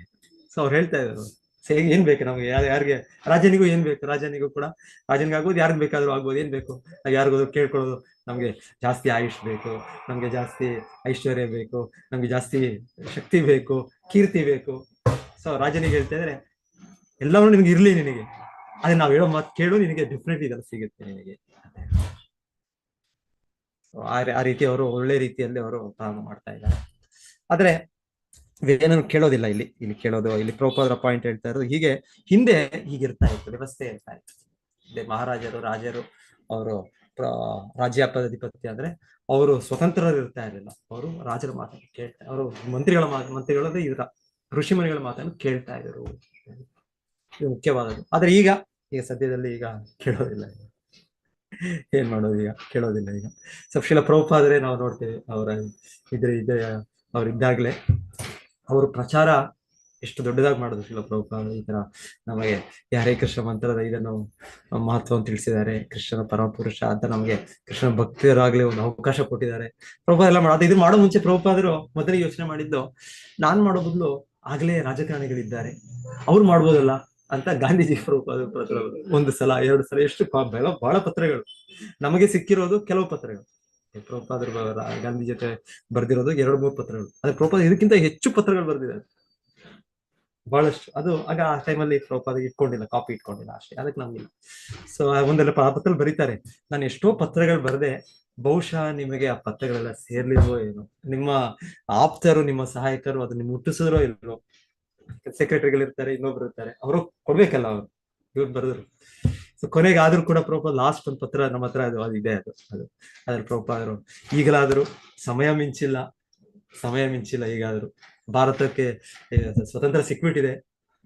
ಲಾಸ್ಟ್ ಪತ್ರ ಪ್ರಭುಪಾದ ಬರೆಯುವಾಗ ಸಿಕ್ಬಿಟ್ಟಿದೆ. ಈಗಾದ್ರೂ ನೀವು ಸಾಕು, ನಿಮ್ಮ ರಾಜಕೀಯ ಜೀವನ ಸಾಕು, ನೀವು ಸ್ವಲ್ಪ ಆಧ್ಯಾತ್ಮಿಕ ದೃಷ್ಟಿಯನ್ನು ತಗೊಳ್ಳಿ. ನೀವು ಭಗವದ್ಗೀತೆಯನ್ನು ತುಂಬಾ ಇದರಿಂದ ನೋಡ್ತಾ ಇದ್ದೀರಿ. ಸೊ ಅದರ ಬಗ್ಗೆ ನಾನು ನಿಮ್ ಜೊತೆ ಸ್ವಲ್ಪ ಚರ್ಚೆ ಮಾಡ್ಬೇಕು ಅಂತಷ್ಟೇ. ಅದರಿಂದ ನೀವು ಮತ್ತೆ ಅದನ್ನ ಪ್ರಚಾರ ಮಾಡಿ. ನೀವು ಭಗವದ್ಗೀತೆ ಮೇಲೆ ಅಷ್ಟು ಇದಿಟ್ರಿ ನೀವು. ಆದ್ರೆ ನೀವೇನ್ ಮಾಡೋದು, ನೀವು ಅದನ್ನ ಕೇವಲ ಪುಸ್ತಕವನ್ನು ಇಟ್ಕೊಂಡ್ರಿ ಅಷ್ಟೇ, ಅದರ ಒಳಗಿರೋ ನಿಜವಾದ ಅರ್ಥವನ್ನು ಅರ್ಥ ಮಾಡ್ಕೊಳ್ಳಿ. ಯಾಕಂದ್ರೆ ಭಗವದ್ಗೀತೆ ಅಂದ್ರೆ ಕೃಷ್ಣನ ಮಾತು, ಕೃಷ್ಣನಿಗೆ ನಾವು ಶರಣಾಗ್ಬೇಕು. ಸೊ ಅವರು ಅದನ್ನ ತಿಳ್ಕೊಳ್ಳಿಲ್ಲ. ಅವ್ರು ಅನ್ಕೊಂಡಿದ್ದು ಕೃಷ್ಣ ಅಂದ್ರೆ ಒಂದು ಐತಿಹಾಸಿಕ ವ್ಯಕ್ತಿ, ಕೃಷ್ಣ ಒಂದು. ಹೀಗೆ ಜನರು ಭಗವದ್ಗೀತೆಯನ್ನು ಓದಿದ್ರು ಕೂಡ ಭಗವದ್ಗೀತೆಯಲ್ಲಿ ಏನೋ ಒಂದು ಅಲ್ಲಿ ಇಲ್ಲಿ ಒಂದು ಕಟ್ ಅಂಡ್ ಪೇಸ್ಟ್ ಅಂದ್ರೆ ಏನೋ ಒಂದು ಪದ ಅರ್ಥ ನಮಗೆ ಇಷ್ಟ ಆಗುತ್ತೆ, ಒಂದು ಲೈನ್ ಇಷ್ಟ ಆಗುತ್ತೆ, ಅದನ್ನ ತಗೊಳ್ತೀವಿ, ಬಾಕಿ ಬಿಟ್ಬಿಡ್ತೀವಿ. ಸೊ ಹಾಗೆ ಮಾಡಿದ್ರೆ ಆಗುತ್ತೆ. ಸೊ ಸ್ಟೋರಿ ಹೇಳ್ತಾರಲ್ಲ, ಒಂದೇನೋ ಅರ್ಧ ಕುಕ್ಕುಟ ನ್ಯಾಯ ಅಂತ. ಆ ಅರ್ಧ ಕುಕ್ಕುಟ ಅಂದ್ರೆ ಒಂದು ಕೋಳಿ ಅದು ಚಿನ್ನದ ಮೊಟ್ಟೆ ಕೊಡ್ತಾ ಇತ್ತು. ಸೊ ಚಿನ್ನದ ಮೊಟ್ಟೆ ಕೊಡ್ತಾ ಇತ್ತು ಅಂತ ಒಬ್ಬ ವ್ಯಕ್ತಿ ಪ್ರತಿದಿನ ಒಂದೊಂದೇ ಚಿನ್ನ ಮೊಟ್ಟೆ ಸಿಗ್ತಾ ಇತ್ತು. ಸೊ ಒಂದ್ ದಿವಸ ಅವನು ಯೋಚನೆ ಮಾಡ್ತಾನೆ, ಈ ಮೊಟ್ಟೆ ಕೊಡೋ ಈ ಕೋಳಿ ಹಿಂದೆ ಭಾಗ ತುಂಬಾ ಒಳ್ಳೇದು, ಮೊಟ್ಟೆ ಸಿಗುತ್ತೆ. ಮುಂದೆ ಭಾಗ ಅಂದ್ರೆ ಅದಕ್ಕೆ ಸಮಯಕ್ಕೆ ಏನಾದ್ರು ತಂದು ಕೊಡ್ಬೇಕು, ನಾನು ಏನೋ ತಿನ್ನಿಸ್ಬೇಕು, ಇದೆಲ್ಲ. ಸೊ ಬೆಟರ್ ಮುಂದೆ ಭಾಗ ತೆಗೆದು ಬೇಡೋಣ, ಸೊ ಹಿಂದೆ ಭಾಗ ಮಾತ್ರ ಇದ್ರೆ ಸಾಕು ಅಂತ ಅವನು ಯೋಚನೆ ಮಾಡಿ ಒಂದ್ ದಿವಸ ಮುಂದೆ ಭಾಗ ಅಂದ್ರೆ ಅರ್ಧ ಮಾಡ್ಬಿಟ್ಟ. ಅರ್ಧ ಕುಕ್ಕುಟ ಅಂದ್ರೆ ಕೋಳಿ, ಅದನ್ನು ಅರ್ಧ ಮಾಡ್ಬಿಟ್ರೆ ಮತ್ತೆ ಅದು ಹಿಂದೆ ಏನ್ ಕೊಡುತ್ತೆ, ಪ್ರಾಣನೇ ಹೋಯ್ತಲ್ಲ. ಹಾಗೆ ಆಕ್ಚುಲಿ ಭಗವದ್ಗೀತೆಯಲ್ಲಿ ಜನರು ಈ ರೀತಿ ನಾವು ಅದನ್ನ ನಮ್ಗೆ ಏನ್ ಬೇಕೋ ಅದು ಸ್ಲೋಗನ್ ಕರ್ಮಣ್ಯೇವಾಧಿಕಾರಸ್ತೆ. ಆಕ್ಚುಲಿ ಅದನ್ನು ಕೂಡ ಸರಿಯಾಗಿ ಅರ್ಥ ಮಾಡ್ಕೊಳ್ಳೋದಿಲ್ಲ. ಕರ್ಮಣ್ಯೇವಾಧಿಕಾರಸ್ತೆ ಮಾ ಫಲೇಶು ಕದಾಚನ ಮಾ ಕರ್ಮ ಫಲ ಹೇತುರ್ಭು ಮಾತೇ ಸಂಗೋತ್ಸವ ಅಕರ್ಮ. ಕೃಷ್ಣನು ಕರ್ಮವನ್ನು ತ್ಯಜಿಸಿ ಕೃಷ್ಣನಿಗೆ ಅರ್ಪಣೆ ಮಾಡ್ಬೇಕು ಕರ್ಮದ ಫಲವನ್ನು, ಅದು ಕರ್ಮಯೋಗ. ಆದ್ರೆ ಜನರು ಕರ್ಮಣ್ಯೇವಾಧಿಕಾರ, ಕರ್ಮ ಮಾಡಿ, ನಿಮ್ಮ ಅಧಿಕಾರ, ನಿಮ್ಮ ಡ್ಯೂಟಿ, ನಿಮ್ಮ ಇದು. ಹೀಗೆ ಜನರು ಅರ್ಧ ಭಾಗಗಳು ತಗೊಳ್ತಾರೆ, ಅರ್ಧ ತಗೊಂಡು ಕೊನೆಗೆ ಅದರಿಂದ ಏನು ಲಾಭ ಬರೋದು. ಸೊ ಈ ಭಗವದ್ಗೀತೆಯನ್ನು ಯಥಾರ್ಥವಾಗಿ ತಗೊಳ್ಬೇಕು. ಸೊ ಶಿಲ ಪ್ರಭುಪಾದ ಪತ್ರ ಬರೆದದ್ದು ಅವ್ರ ಗಾಂಧಿ,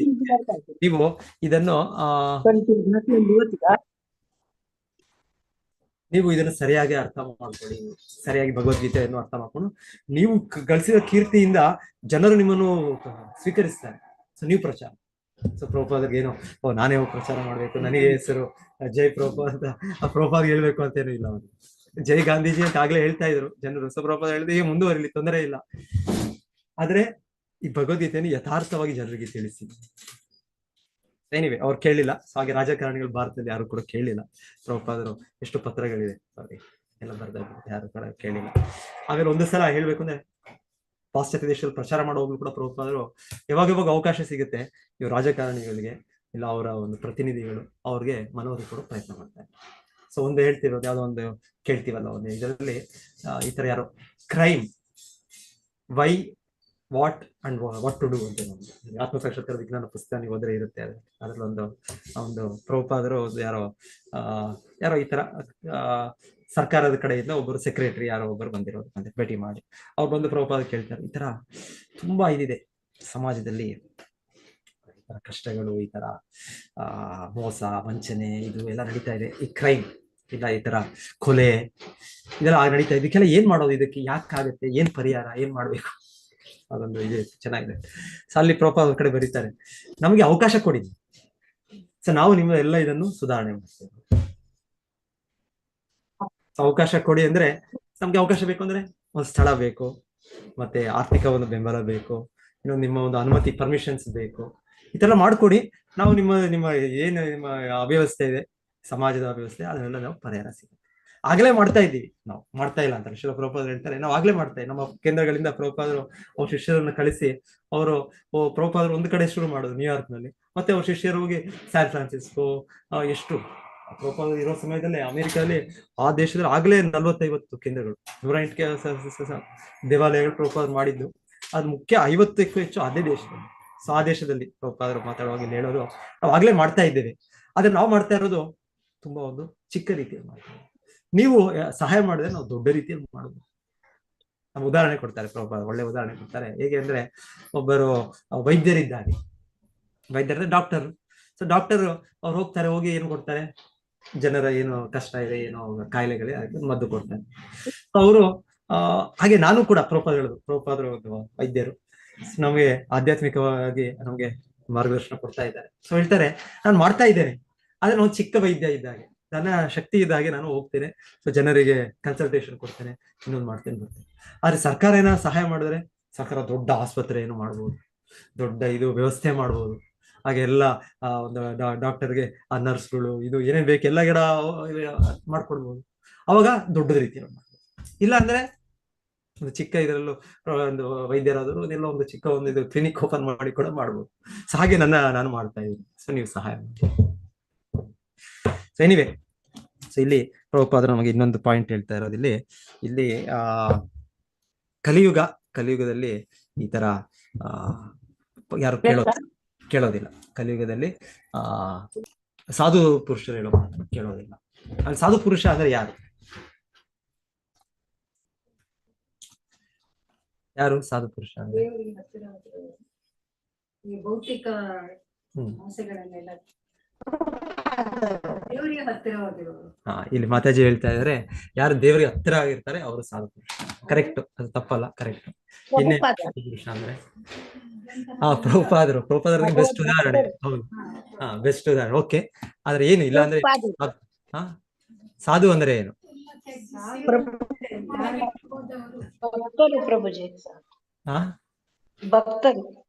ಭಕ್ತರು. ಸೊ ಇದು ನನಗೆ ಬೇಕಾಯ್ತು ಪಾಯಿಂಟ್. ಮೇನ್ ಆಗಿ ಸಾಧು ಅಂದ್ರೆ ಭಕ್ತರು, ಮುಖ್ಯ ಪಾಯಿಂಟ್. ಸಾಧು ಅಂದ್ರೆ ಭಕ್ತರು. Thank you Mataji, Mataji. So ಸಾಧು, ಯಾಕಂದ್ರೆ ಪ್ರಭುಪಾದರು ಹೇಳೋದು ಅಪಿಚೇತ್ ಸುಧರಾಚಾರೋ ಭಜತೆ ಮಾಮನನ್ಯವ ಸಾಧುರೇವ ಸಮಂತವ್ಯ ಸಮ್ಯಕ್ ವ್ಯವಸ್ಥಿತೋ.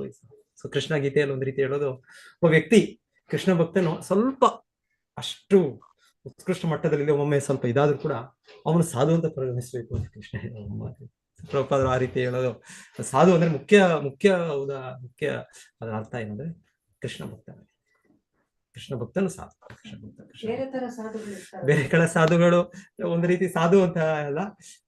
ಸಾಧು ಅಂದ್ರೆ ಒಂದು ರೀತಿ ಓಕೆ, ನೀವೇನ್ ಹೇಳ್ಬೋದು, ನೀವು ತಪಸ್ವಿಗಳು ಅಂತ ಹೇಳ್ಬೋದು, ಯೋಗಿಗಳು ಅಂತ ಹೇಳ್ಬೋದು. ಆದ್ರೆ ನಿಜವಾಗ್ಲೂ ಸಾಧು ಭಗವದ್ಗೀತೆ ಡೆಫಿನೇಷನ್ ಆ ರೀತಿ ಹೋಗ್ಬೇಕು ಅಂದ್ರೆ ಕೃಷ್ಣ ಹೇಳೋದು ಕೃಷ್ಣ ಭಕ್ತನೇ ಆಗಿರ್ಬೇಕು. ಸಾಧುವಿನ ಗುಣಗಳಿದೆ ಭಾಗವತದಲ್ಲಿ, ಹಾಗೆ ಹೇಳ್ಬೇಕು. ತಿತಿಕ್ಷವ, ಕಾರುಣಿಕ, ಸುಹೃದ, ಸರ್ವದೇಹಿನ, ಅಜಾತ ಶತ್ರವ, ಶಾಂತ. ಸೊ ನಿಜವಾದ ಸಾಧು ಅಂದ್ರೆ ಎಲ್ಲ ಗುಣಗಳಿರುತ್ತೆ. ಆತರ ಸಹನೆ, ಆತರ ಕರುಣೆ, ಆತರ ಎಲ್ಲರಿಗೂ ಯಾವ ಒಂದು ಭಿನ್ನ ದೃಷ್ಟಿ ಇಲ್ಲದೆ, ಆತರ ಅಂದ್ರೆ ಸಮದೃಷ್ಟಿ ಇಲ್ಲದೆ, ಇದೆಲ್ಲ ಹೆಚ್ಚೆಚ್ಚು ಗುಣಗಳಿದೆ. ಅದು ಮುಖ್ಯವಾಗಿ ಇಲ್ಲಿ ಸ್ಟಾರ್ಟ್ ಆಗೋ ಪಾಯಿಂಟ್ ಇಲ್ಲಿ ಅಂದ್ರೆ ಕೃಷ್ಣ ಭಕ್ತನಾಗಿರ್ಬೇಕು. ಇವಾಗ LKG, UKG, first standard, second standard, ಮತ್ತೆ ಇದು ಒಂದು ಸ್ಟೆಪ್ ವೈಸ್ ಈಗ ಹೋಗೋದು. ಸೊ ಹಾಗೆ ಕೃಷ್ಣ ಭಕ್ತಿ ಸ್ಟಾರ್ಟ್ ಮಾಡಿರ್ಬೇಕು, ಅಟ್ಲೀಸ್ಟ್ ಸ್ಟಾರ್ಟ್ ಮಾಡಿರ್ಬೇಕು.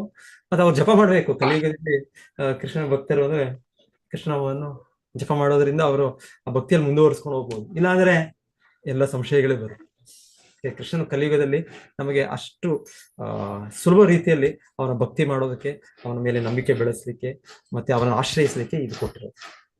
ಸೊ ಪ್ರಭುಪಾದ ಹೇಳ್ತಾರೆ. ಸೊ ಈ ತರ ಪ್ರಭುಪಾದ ಇಲ್ಲಿ ಹೇಳ್ತಾ ಇರೋದು ಇಲ್ಲಿ ಏನ್ ಹೇಳ್ತಾರೆ, ಜನರು ಸಂತೋಷದಿಂದ ಸಮೃದ್ಧಿಯಿಂದ ಇರಬೇಕು ಅಂದ್ರೆ ಈ ಪ್ರಜಾಪ್ರಭುತ್ವ ಸಮಯದಲ್ಲಿ ಅವರು ಮೂರ್ಖರನ್ನು ಅವರು ಚುನಾಯಿಸಬಾರದು. ಯಾರು ಸಾಧು ಪುರುಷರಿಗೆ ಅವ್ರ ಗೌರವ ಇಲ್ಲ.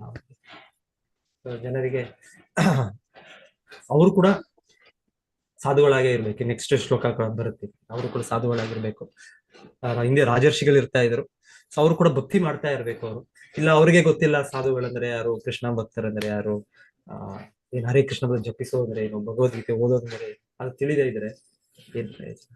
ಅಲ್ಲಿ ಪ್ರಭುಪಾದರು ಬಹಳ ಒತ್ತಾಯದಿಂದ ಭಗವದ್ಗೀತೆ ಅರ್ಥ ಮಾಡ್ಕೊಳ್ಳೋದಂದ್ರೆ ಯಥಾರ್ಥವಾಗಿ ಅರ್ಥ ಮಾಡಿ, ಭಗವದ್ಗೀತೆ ಅರ್ಥ ಮಾಡ್ಕೊಳ್ಳೋದಂದ್ರೆ ಏನೋ ಅರ್ಥ ಮಾಡ್ಕೊಂಡು ಭಗವಂತನು ನಿರಾಕಾರ ವ್ಯಕ್ತಿ ಅಂತ ಅರ್ಥ ಮಾಡ್ಕೊಂಡು ಭಗವದ್ಗೀತೆ ಇನ್ನೇನು ಹೇಳುತ್ತೆ ಅಂತ. ಭಗವದ್ಗೀತೆ ಅಂದ್ರೆ ಕೃಷ್ಣನು ಪರಮ ಪುರುಷ ಅಂತ ಅರ್ಥ ಮಾಡ್ಕೊಳ್ಬೇಕು. ಕೃಷ್ಣನ ಮಾತನ್ನು, ಕೃಷ್ಣನ ಇದನ್ನು ಆಶ್ರಯಿಸಬೇಕು, ಅದು ಮುಖ್ಯ. ಇಲ್ಲ ಅಂದ್ರೆ ಅದು ಈಗಿರೋ ರಾಜಕಾರಣಿಗಳು ಯಾರಿದ್ದಾರೆ, ರಾಜಕಾರಣಿಗಳು ಒಂದು ರೀತಿ ನೋಡಿದ್ರೆ ಅವ್ರಿಗೆ ಸರಿಯಾಗಿ ಅವ್ರಿಗೆ ಇದಿಲ್ಲ, ಯಾರು ಭಕ್ತರು ಯಾರು ಅಭಕ್ತರು, ಯಾವುದು ಸರಿಯಾದ ಧರ್ಮ ಯಾವುದು ಸರಿಯಾದ ಧರ್ಮ ಗೊತ್ತಿಲ್ಲ. ಸೊ ಈ ರೀತಿಯ ಸ್ಥಿತಿ ಇದೆ. ಸೊ ಆಗಿರೋದ್ರಿಂದಾನೇ ಕಲಿಯುಗದಲ್ಲಿ ಪ್ರಾಯಣ ಅಲ್ಪಾಯುಷ ಸಭ್ಯ ಕಲಾವಸ್ಮಿನ್ ಯುಗೇ ಜನ ಮಂದಾಸು ಮಂದ ಮತ್ತಯೋ ಮಂದ ಭಾಗ್ಯ ಈ ಪಾದ. ಕಲಿಯುಗದಲ್ಲಿ ಆಗ್ಲೇ ಆಯುಷ್ ಕಡಿಮೆ ಆಗ್ಬಿಟ್ಟಿದೆ. ಇಲ್ಲಿ ಹೇಳ್ತಾ ಇದ್ದಾರೆ ಇವರು, ನಿನಗೆ ಆಯುಷ್ ಜಾಸ್ತಿ ಆಗ್ಬೇಕು ಅಂದ್ರೆ ನೀನು ನಮ್ಮ ಮಾತನ್ನು ಕೇಳು ಅಂತ. ಈಗ ನಾವು ಕೇಳಲೆ ಆಗ್ಲೇ ನಮ್ಮ ಆಯುಷ್ ಕಡಿಮೆ ಆಗಿದೆ. ಕಲಿಯುಗ ಇನ್ನ ಕಡಿಮೆ ಆಗ್ತಾ ಹೋಗುತ್ತೆ ನಮ್ಮ ಆಯುಷ್. ಮತ್ತೆ ಈಗ ಸಂಪತ್ತು ಇದು ಭೌತಿಕ ಸಂಪತ್ತು ತಾತ್ಕಾಲಿಕವಾಗಿ ಕಾಣಿಸ್ಬೋದು, ಆದರೆ ಇದು ಇದೆಲ್ಲ ಯಾವಾಗ ಬೇಕಾದ್ರೂ ಹೋಗ್ಬಿಡುತ್ತೆ ಇದೆಲ್ಲ. ಇಂಥ ದೊಡ್ಡ ದೊಡ್ಡ ದೇಶಗಳು, ದೊಡ್ಡ ದೊಡ್ಡ ಸಾಮ್ರಾಜ್ಯಗಳು ಈ ಇತಿಹಾಸದಲ್ಲಿ ಫಿನಿಶ್ ಆಯ್ತು. ಹಾಗೆ ಈಗಲೂ ಕೂಡ ನೋಡುವಾಗ ದೇಶಗಳು ಅಷ್ಟೇ, ಅವರು ಅನ್ಕೊಡೋ ಈ ಸಂಪತ್ತುಗಳೆಲ್ಲ ಕೂಡ ತಾತ್ಕಾಲಿಕವಾಗಿದೆ. ಇದೆಲ್ಲ ಹೋಗ್ಬಿಡುತ್ತೆ. ಅವರ ಬಲ, ಅವರ ಶಕ್ತಿ ಕೂಡ ಅದು ಕೂಡ ಹೋಗ್ಬಿಡುತ್ತೆ. ಯಾವ್ದು ಕೂಡ ಇದು ಉಳಿಯುವಂತದಲ್ಲ. ಇವಾಗಿರೋ ಅವರವ್ರ ಮಧ್ಯದಲ್ಲೇ ಇದೆ. ಆಗಲೇ ಭಗವಂತನು ಅವ್ರ ಮಧ್ಯದಲ್ಲೇ ದ್ವೇಷ, ಒಂದು ದೇಶಕ್ಕೆ ಕಂಡ್ರೆ ಇನ್ನೊಂದು ದೇಶಕ್ಕೆ ಆಗೋದಿಲ್ಲ, ಒಂದು ಸಮಾಜಕ್ಕೆ ಕಂಡ್ರೆ ಇನ್ನೊಂದು ಸಮಾಜಕ್ಕೆ ಆಗೋದಿಲ್ಲ. ಆಗಲೇ ಅವ್ರ ಮಧ್ಯದಲ್ಲಿ ಆಗಿದೆ. ಸೊ ಅದರದ್ರಲ್ಲಿ ಅವರವರೇ ಜಗಳ ಮಾಡ್ಕೊಂಡು ಅವರವರೇ ಸಾಯ್ತಾರೆ. ಕಲಿಯುಗದ ಇದು, ಕಲಿಯುಗ ಅಂದ್ರೆ ಕಲಹದ ಯುಗ, ಕಲಿ. ಸೊ ಇದೆಲ್ಲ ಯಾವಾಗವರೆಗೂ ಈ ರೀತಿ ಸಾಧು ಪುರುಷರು ಹೇಳ್ತಾ ಇರೋ, ಶಿಲಪ್ರಭಾ ಈ ಪಾಯಿಂಟ್ ಅಲ್ಲಿ ಹೇಳ್ತಾ ಇರೋದ್ರಲ್ಲಿ ಏನಾದ್ರು ಸರ್ಕಾರ ಆಗಿರ್ಬೋದು ತೊಂದರೆ ಇಲ್ಲ, ಆದ್ರೆ ಅವರು ಈ ಶಾಸ್ತ್ರದನ್ನ ಪಾಲನೆ ಮಾಡ್ತಾ ಇರೋ ಸಾಧು ಪುರುಷರು, ಈ ಪರಾಶರ ಮುನಿ, ನಾರದ ಮುನಿ, ಸಸಿತ, ದೇವಲ, ಸೊ ವೇದವ್ಯಾಸರು, ಮನು, ಇದೆಲ್ಲ ಪಾಲನೆ ಮಾಡಬೇಕು.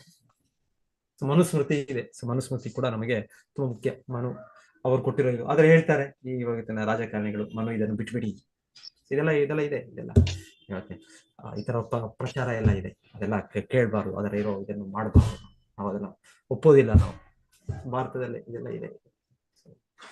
ಎಲ್ಲ ಇರೋವರೆಗೂ ಇದು ತಾತ್ಕಾಲಿಕವಾಗಿ ಯಾರು ರಾಜಕಾರಣಿಗಳು ಪ್ಲಾನ್ ಮಾಡ್ಬೋದು, ಅವ್ರು ಇನ್ನೇನೋ ವ್ಯವಸ್ಥೆ ಮಾಡ್ಬೋದು, ಪ್ಲಾನಿಂಗ್ ಕಮಿಷನ್ಗಳು ಮಾಡ್ಬೋದು. ತಾತ್ಕಾಲಿಕವಾಗಿ ಏನೋ ಅದು ಸ್ವಲ್ಪ ತೋರಿಸುತ್ತೆ, ಆದ್ರೆ ಶಾಶ್ವತ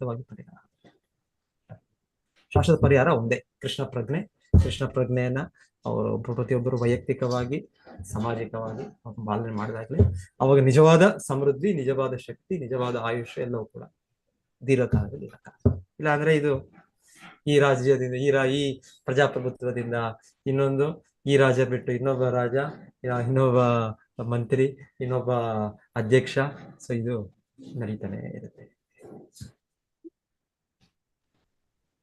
ಮುಖ್ಯವಾಗಿ ಇದಕ್ಕೆ ಪಾಯಿಂಟ್ ಕೇಳಿದ್ರೆ, ನಾವು ಈ ತರ ಶಾಸ್ತ್ರ ಪಾಲನೆ ಮಾಡ್ತಾ ಇರೋ ಭಕ್ತರು, ಅವರ ಇಲ್ಲ ಸಾಧುಗಳು, ಅವರ ಆಶ್ರಯದಲ್ಲಿ ನಾವು ನಮ್ಮ ಚಟುವಟಿಕೆ ಮಾಡ್ಕೊಂಡು ಹೋಗ್ಬೇಕು. ಅವಾಗಲೇ ರಾಜನಿಗೆ ಮುಖ್ಯವಾಗಿ ಹೇಳ್ತಾರೆ, ಬೇಡ ಮಹಾರಾಜನಿಗೆ ಹೇಳ್ತಾ ಇರೋದು. ಸೊ ನೀನು ಮಾಡಿದ್ರೆ ಆಟೋಮ್ಯಾಟಿಕ್ ಆಗಿ ಜನರು ಮಾಡ್ತಾರೆ. ಯಥಾ ರಾಜ ತಥಾ ಪ್ರಜಾ. ಸೊ ನೆಕ್ಸ್ಟ್ ಶ್ಲೋಕ ಬರುತ್ತೆ. ಸೊ ಹಾಗೆ ನೀನು ಪಾಲನೆ ಮಾಡು, ನೀನು ಒಳ್ಳೇದಕ್ಕೆ ನಾವು ಹೇಳ್ತಾ ಇದ್ದೀನಿ. ಫಸ್ಟ್ಗೆ ಅವ್ರು ಇವಾಗ ಹೇಳ್ತಾ ಇರೋದು, ಅವ್ರು ರಿಕ್ವೆಸ್ಟ್ ಮಾಡ್ತಾ ಇದಾರೆ, ಒಂದು ರೀತಿಯಲ್ಲಿ ಉಪದೇಶ ಮಾಡ್ತಾ ಇದ್ದಾರೆ, ಇನ್ನೊಂದು ರೀತಿಯಲ್ಲಿ ಅವ್ರು ಮನವಿ ಮಾಡ್ತಾ ಇದ್ದಾರೆ ರಾಜನಿಗೆ. ಆದ್ರೆ ರಾಜ ಸ್ವೀಕಾರ ಮಾಡೋದಿಲ್ಲ. ವಿನಾಶಕಾಲೆ ವಿಪರೀತ ಬುದ್ಧಿ ಅಂತ ಕೂಡ ಹೇಳ್ತಾರೆ. ವಿನಾಶಕಾಲೆ, ಅದು ಕಾಲ ಹತ್ರ ಬಂದಾಗ ಯಾರು ಬುದ್ಧಿ ಓಡೋದಿಲ್ಲ, ಕೇಳೋದಿಲ್ಲ. ಹಾಗೆ ವೇಣ ಮಹಾರಾಜ ಈಗ ಈ ಬಂದ ಋಷಿ ಮುನಿಗಳಿಗೆ ಉಪದೇಶಿಸ್ತಾರೆ. ನೀವು ಉಪದೇಶ ಕೊಡೋದಿಲ್ಲ, ನಾನೇ ಉಪದೇಶ ಮಾಡ್ತೀನಿ, ನನಗೆ ಗೊತ್ತು. ನಾವು ಎಷ್ಟು ಜನ ದೊಡ್ಡ ವ್ಯಕ್ತಿಗಳು ಅಂತ ಹೋದ್ರೆ, ಯಾರು ಭೇಟಿ ಮಾಡಕ್ಕೆ ಹೋದ್ರೆ, ನೋಡಿ ನಮ್ಗೆ ಸಹಾಯ ಮಾಡಿ, ಈ ತರ ದೇವಸ್ಥಾನ ಇದೆ ಅಂದ್ರೆ ಅವ್ರದ್ದೇ ಹೇಳಕ್ ಶುರು ಮಾಡ್ತಾರೆ, ಅವ್ರದ್ದೇ ಸ್ವಕತೆ ಶುರು ಆಗುತ್ತೆ. ಸೊ ಮೊದಲೇ ನಾವು ತಯಾರಾಗಿ ಹೋಗ್ಬೇಕು. ಇವ್ರ ಹತ್ರ ಹೋಗ್ತಾ ಇದೀವಿ ಅಂದ್ರೆ ನಾವು ನಮ್ಮ ಮಾತನ್ನು, ನಮ್ಮ ಬಾಯನ್ನು ಮುಚ್ಚಿಟ್ಟು ಇಟ್ಕೊಂಡು ಹೋಗ್ಬೇಕು. ನನಗೆ ಕೇಳೋಕಿಲ್ಲ, ಅವ್ರು ರೆಡಿ ಇಲ್ಲ ಅವ್ರು ಕೇಳಕ್ಕೆ, ಅವ್ರದೇ ಒಂದು ಸ್ಟಾರ್ಟ್ ಮಾಡ್ತಾರೆ. ಆಮೇಲೆ ಏನಾದ್ರೂ ಅವಕಾಶ ಸಿಕ್ಕರೆ ಏನಾದ್ರೂ ಅವ್ರಿಗೆ ಹೇಳಕ್ಕೆ ಮಾಡ್ಬೋದು. ಸೊ ಬಹಳ ಹೆಚ್ಚು ಈ ತರ ಸಮಾಜದಲ್ಲಿ ಒಂದು ಹಣದ ಒಂದು ಇದ್ರೆ ಅವರು ಪಡೆದೋ, ಇಲ್ಲ ಯಾರೋ ಕೀರ್ತಿ ಪಡೆದೋ, ಇಲ್ಲ ಅಂದ್ರೆ ಒಂದು ಬಲ, ರಾಜ್ಯ, ಈ ತರ ಪೊಲಿಟಿಕಲ್ ಪವರ್, ಈ ತರ ಇರೋ ಜನರು ಅವ್ರು ಯಾರು ಮಾತು ಕೇಳೋದಿಲ್ಲ. ಜನ್ಮ ಐಶ್ವರ್ಯ ಶ್ರುತ ಶ್ರೀ ಯದಮಾನ ಮದಾಪಮ, ಮದ ಬಂದ್ಬಿಡುತ್ತೆ, ಅದು ಅಹಂಕಾರ ಬಂದ್ಬಿಡುತ್ತೆ. ಹಾಗೆ ಅವ್ರು ಕೇಳೋದಿಲ್ಲ ಇನ್ನೊಬ್ಬರ ಮಾತನ್ನು, ಅವ್ರದೇ ಸ್ವಂತ. ಸೊ ನನಗೆ ಗೊತ್ತು, ನಾನ್ ಮಾಡಿದ್ದೆ ಸರಿ, ಹೀಗೆ ಆಗ್ಬೇಕು, ಹಾಗೆ ಆಗ್ಬೇಕು ಅಂತ ಇಲ್ಲ, ಅದ್ ಮಾಡ್ಬಾರ್ದು. ಅದನ್ನ ಬಿಡ್ಬೇಕು. ಬಿಟ್ಟು ನಾವು ಇದರ ಶಾಸ್ತ್ರಚಕ್ಷುಷ ಮತ್ತೆ ಇಲ್ಲಿ ಭಗವದ್ಗೀತೆ, ಇದರಿಂದ ನಾವು ತಿಳ್ಕೊಬೇಕು. ಸೊ ನಾನು ಇವತ್ತು ನಿಲ್ಲಿಸ್ತೇನೆ. ಸೊ ಯಾರಾದ್ರೂ ಹೇಳ್ಬೇಕಂದ್ರೆ ಹೇಳಿ. ಇಲ್ಲಿ ಮಾತಾಡಿರೋ ಪ್ರಶ್ನೆ, ಒಂದ್ ನಿಮಿಷ ಕೇಳಿ ಮಾತಾಡಿ. ಧ್ರುವ ಮಹಾರಾಜ ವಂಶದಲ್ಲಿ ಹುಟ್ಟಿದ್ರು ವೇಣ ಮಹಾರಾಜ ಯಾಕಷ್ಟು ಹೌದು, ಮೊಮ್ಮಗನಾಗಿ. ಸೊ ಇಲ್ಲಿ ನಾವು ಕೇಳಿದ್ದು ಏನಂದ್ರೆ ಇಲ್ಲಿ ಹಿಂದೆ ಚರಿತ್ರೆ ಅವರ ತಾಯಿ ಕಡೆಯಿಂದ ಒಳ್ಳೆ ಇದಿಲ್ಲ. ತಾಯಿ ಅವರು ಮಾತಾಜಿ ಇಲ್ಲಿ ಪ್ರಶ್ನೆ ಏನಂದ್ರೆ ಅದೇ ನಾವೀಗ ಡಿಸ್ಕಸ್ ಮಾಡ್ತಾ ಇರೋದು, ಯಾಕೆ ಧ್ರುವ ಮಹಾರಾಜರ ವಂಶದಲ್ಲಿ ವೇಣ ಮಹಾರಾಜರ ಈ ತರ ಒಂದು ದುಷ್ಟನ ಜನ್ಮ ಆಯ್ತು ಅಂತ. ಸೊ ನಾವು ಆಗ್ಲೇ ಕೇಳಿದ್ವಿ ಕೆಲವು ಶ್ಲೋಕಗಳ ಈ ಎರಡು ಹಿಂದಿನ ಅಧ್ಯಾಯದಲ್ಲಿ. ವೇಣ ಮಹಾರಾಜ ಅವರ ತಾಯಿ ಸುನೀತಾ ಅಂತ, ಅವರ ತಂದೆ ಅಂಗ ಮಹಾರಾಜ ಬರ್ತಾ ಇರೋದು ಧ್ರುವ ಮಹಾರಾಜ ವಂಶ. ಆದ್ರೆ ತಾಯಿ ಸುನೀತಾ ಬರ್ತಾ ಇರೋದು ಅದು ಮೃತ್ಯು ಪುರುಷನ ಮಗಳದು, ಮೃತ್ಯು ಪುರುಷನ ಮಗಳು. ಸೊ ಅಲ್ಲಿ ಸರಿ ಇರಲಿಲ್ಲ ಲೈನ್. ಸೊ ಅದರ ಒಂದು ಅವರ ಅಲ್ಲಿ ಹೇಳಿದ ಎಕ್ಸ್ಪ್ಲೇನ್ ಮಾಡಿದ್ರೆ ಸಾಮಾನ್ಯವಾಗಿ ತಾಯಿಯ ಗುಣ ಮಗನಿಗೆ ಬರುತ್ತೆ, ಮತ್ತೆ ಮಗನಿಂದ ಮಗಳಿಗೆ ಹೋಗುತ್ತೆ. ಸೊ ತಂದೆ ಸೊ ಅಲ್ಲಿ ಪಾಯಿಂಟ್ ಆಗಿ ಬೇಡ ಇದೆ ತಾಯಿ ಗುಣ.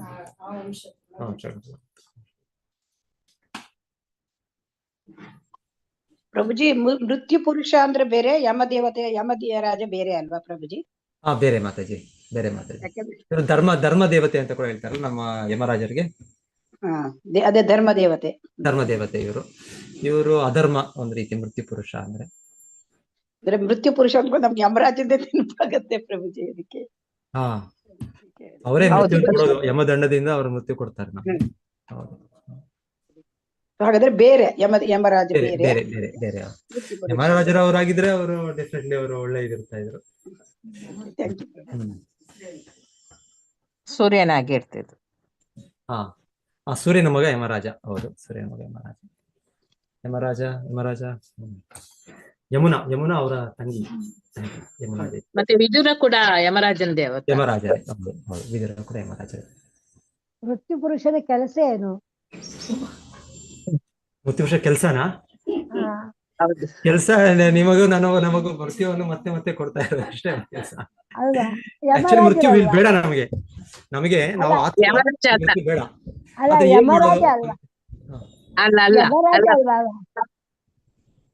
ಅಲ್ಲ ಯಮರಾಜ ಅಲ್ಲ, ಮೃತ್ಯು ಪುರುಷ ಬೇರೆ. ಮೃತ್ಯು ಅವ್ರ ಅಧಿಕಾರ ಇದೆ. ಅವ್ರು ಬಂದು ಎಲ್ಲವನ್ನು ಮುಗಿಸ್ಬಿಡ್ತಾರೆ. ನಂದು ಅಂತ ನಾನು ಏನೋ ಅನ್ಕೊಂಡಿರ್ತೀನಿ, ನಂದು ಅಂತ ಎಲ್ಲವನ್ನು ತೆಗೆದುಕೊಂಡು ಹೋಗ್ಬಿಡ್ತಾರೆ. ಸೊ ನನ್ನ ದೇಶ, ನನ್ನ ಕುಟುಂಬ, ನನ್ನ ವಸ್ತು, ನನ್ನ ಹತ್ರ ಈ ತರ ಇವಾಗ ಹೇಗಿದೆಯೋ ಹಿಂದೆ ಜನ್ಮದಲ್ಲೂ ಇತ್ತು ನನಗೆ, ಅದ್ರ ಹಿಂದೇನು ಜನ್ಮದಲ್ಲಿ ಇದೇ ಜನ್ಮದಲ್ಲಿ ಪ್ರತಿಯೊಂದ್ಸಲ ಅವ್ರು ತೆಗೆದ್ಬಿಡ್ತಾರೆ ಇದನ್ನ. ಯಮರಾಜರ ಕೈ ಕೆಳಗೆ ಕೆಲಸ ಮಾಡ್ತಾರ ಮೃತ್ಯು ಪುರುಷ? ಯಮರಾಜರ ಇರ್ಬೋದು ಕರೆಕ್ಟ್, ಹಾಗಿರ್ಬೋದು. ಮತ್ತೆ ಅವ್ರ ಕೆಳಗೆ ಇರ್ಬೋದು. ಈಗ ಯಮರಾಜರಿಗೆ ಅದು ಅಧಿಕಾರ ಇರೋದು ಫೈನಲ್ ಆಗಿ ಇರ್ಬೋದು. ಹೌದು ಮತ್ತೆ. ಸೊ ಹೇಳ್ತಾರೆ ಪ್ರಭುಪಾದ ಒಂದು ಇದ್ರಲ್ಲಿ ಹೇಳೋದು ಏನು ಇಲ್ಲ, ಮೃತ್ಯು ಅಂದ್ರೆ ಏನು ಅಲ್ಲ. ಅದು ಮೃತ್ಯು ಅಂದ್ರೆ ನಮಗೆ ಒಂದ್ ರೀತಿಯ ಮರೆವು. ಮೃತ್ಯು ಬರುತ್ತೆ ಅಂದ್ರೆ ಈಗ ನಾವೆಲ್ಲ ಮರ್ತೋಗ್ಬಿಡ್ತೇವೆ, ಏನು ಅಂತ ಏನೂ ನೆನಪಿರೋದಿಲ್ಲ. ಎಷ್ಟರ ಮಟ್ಟಿಗೆ ಅಂದ್ರೆ ನಾನು ಅಂತ ಏನು ಕೂಡ ನೆನಪಿರೋದಿಲ್ಲ ನನಗೆ, ಅದು ಮೃತ್ಯು. ಆಮೇಲೆ ಪ್ರಭುಪಾದ ಅದ್ರ ಉದಾಹರಣೆ ಕೊಡೋದು, ಈಗ ಮಲಗಿರೋ ಈ ರೀತಿ ಮಲಗಿದಾಗ ಏನೂ ಕೂಡ ನೆನಪಿದೆ ಯಾರಿಗಾದ್ರು? ನಾನು ಇಷ್ಟು ದೊಡ್ಡ ವಿಜ್ಞಾನಿನೋ, ನಾನು ಇಷ್ಟು ದೊಡ್ಡ ಅಧ್ಯಕ್ಷನೋ, ನಾನು ಇಷ್ಟು ದೊಡ್ಡ ವ್ಯಕ್ತಿನೋ, ಯಾರಿಗೇನ್ ಗೊತ್ತು? ಯಾರಿಗೂ ಗೊತ್ತಿಲ್ಲ. ಮಲಗಿದ ಮೇಲೆ ಆಯ್ತು, ಕಂಪ್ಲೀಟ್ ಮರೆವು. ಸೊ ಅದೇ ರೀತಿ ಹೇಳ್ತಾರೆ, ಹೇಗೆ ಮಲಗಿ ನಾವು ಎಚ್ಚರ ಆಗ್ತೇವೆ, ಅದೇ ರೀತಿ ನಾವು ಮತ್ತೆ ಈ ಆತ್ಮ ಇನ್ನೊಂದು ದೇಹದಲ್ಲಿ ಮತ್ತೆ ಎಚ್ಚರ ಆಗ್ಬಿಟ್ಟು ನೆನಪು ಬರುತ್ತೆಲ್ಲ. ಸೊ ಮೃತ್ಯು ಅಂದ್ರೆ ಅಷ್ಟೇ, ಮಲಗೋದು ಅಂತ ಹೇಳ್ತಾರೆ ಒಂದ್ ಕಡೆ ಪ್ರಭುಪಾದ. ಏನೂ ಇಲ್ಲ, ಅದು ಮಲಗೋದು. ಆ ಮಲಗೋದು ನೀವು ರಾತ್ರಿ ಮಲಗ್ತಾ ಇದ್ದೀರಿ, ಆಗ ಈ ದೇಹದ ಅಂತ್ಯದಲ್ಲಿ ಅದನ್ನ ಕೆಲವು ತಿಂಗಳು ಮಲಗ್ತೀರಾ. 7 ತಿಂಗಳು ಮಲಗೋದು ಅಂತ ಹೇಳ್ತಾರೆ ಒಂದ್ ಕಡೆ ಪ್ರಭುಪಾದ. ಯಾಕೆ 7 ತಿಂಗಳು ಮನುಷ್ಯನಾಗ ಹುಟ್ಟು ಬಂದ್ರೆ ಅಕಸ್ಮಾತ್ 7 ತಿಂಗಳವರೆಗೂ ತಾಯಿಯ ಗರ್ಭದಲ್ಲಿ ನನಗೆ ನೆನಪಿರೋದಿಲ್ಲ, ಏನು ನೆನಪಿರೋದಿಲ್ಲ. 7 ತಿಂಗಳು ನಾವು ಸಂಪೂರ್ಣ ಆಗ ಮಲಗಿರೋ ಸ್ಥಿತಿ. ಸೊ ಹೇಳ್ತಾರೆ ಮೃತ್ಯು ಅಂದ್ರೆ 7 ತಿಂಗಳು ಮಲಗೋದು ಅಂತ ಪ್ರಭುಪಾದ ಒಂದ್ ಕಡೆ.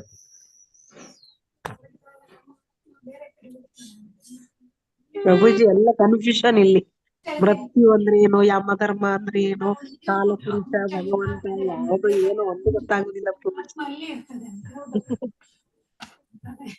ಎಲ್ಲ ಕನ್ಫ್ಯೂಷನ್. ಇರಿ ಒಂದ್ ನಿಮಿಷ, ಇಲ್ಲಿ ಮಾತಾಜಿ ಕೂಡ ಏನೋ ಹೇಳ್ತಾ ಇದ್ದಾರೆ. ಕನ್ಫ್ಯೂಷನ್ ಏನೂ ಇಲ್ಲ.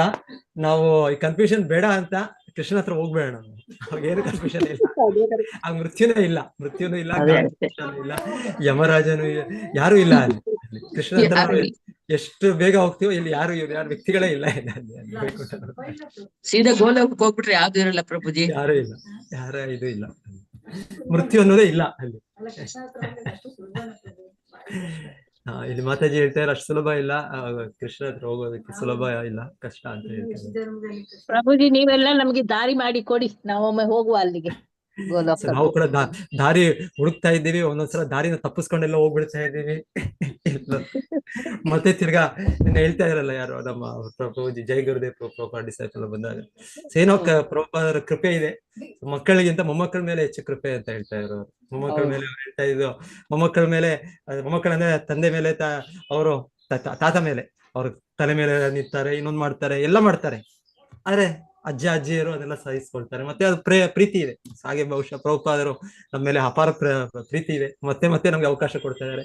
ಅಲ್ಲಿ ತಪ್ಪಿಸ್ಕೊಂಡು ಕೂಡ ತಿರ್ಗಾ ಹೇಳ್ಕೊಂಡು ಬರ್ತಾ ಇದ್ದಾರೆ. ತಿರ್ಗಾ ಒಂದು ಮಾರ್ಗ, ಅಲ್ಲಿಂದಾನು ಮ್ಯಾಪ್ ತೋರಿಸ್ತಾ ಇದ್ದಾರೆ, ಇಲ್ಲಿಂದ ದಾರಿ ಇದೆ ಬನ್ನಿ ಅಂತ ತೋರಿಸ್ತಾ ಇದ್ದಾರೆ. ಪ್ರಭು ಹರೇ ಕೃಷ್ಣ ಪ್ರಭು, ನೀವು ಮುಂದೆ ಹೋಗ್ತಾ ಇರ್ತೀರಿ, ನಾವು ನಿಮ್ಮ ಧೋತಿ ಜುಮ್ಗಿಟ್ಕೊಂಡು ಹಿಂದೆ ಬಂದ್ಬಿಡ್ತೀವಿ ಬಿಡಿ ಪ್ರಭು. ನಾವು ಪ್ರಭುಪಾದರಾಗಿ ಹೇಳ್ತಾರೆ, ಆಚಾರ್ಯರಾಗಿ ಅವ್ರ ಸ್ಥಿತಿ ಹಾಗೆ. ಅವ್ರು ಹೇಳ್ತಾರೆ, ಧೋತಿಯನ್ನು ಇಟ್ಕೊಳ್ಳಿ, ನಾವು ಸಾಕು, ನೀವು ಬಂದ್ಬಿಡ್ಬೋದು ಅಂತ ಹೇಳಿ. ಧೋತಿ ಇಟ್ಕೊಂಡು ಬಂದ್ಬಿಡ್ತೀವಿ ನಾವ್ ಹಿಂದೆ. ಪ್ರಭುಪಾದರ ಆಚಾರ್ಯರಿಗೆ ಶಕ್ತಿ ಇದೆ, ಡೆಫಿನೆಟ್ಲಿ ಆಚಾರ್ಯರಿಗೆ ಶಕ್ತಿ ಇದೆ. ಸೊ ನಾವ್ ಹೇಗೋ ಅವರ ಅನುಯಾಯಿಗಳು, ಅವರನ್ನು ಹೇಗಾದ್ರೂ ಸಂಪರ್ಕ ಮಾಡ್ಕೊಂಡು ನಾವು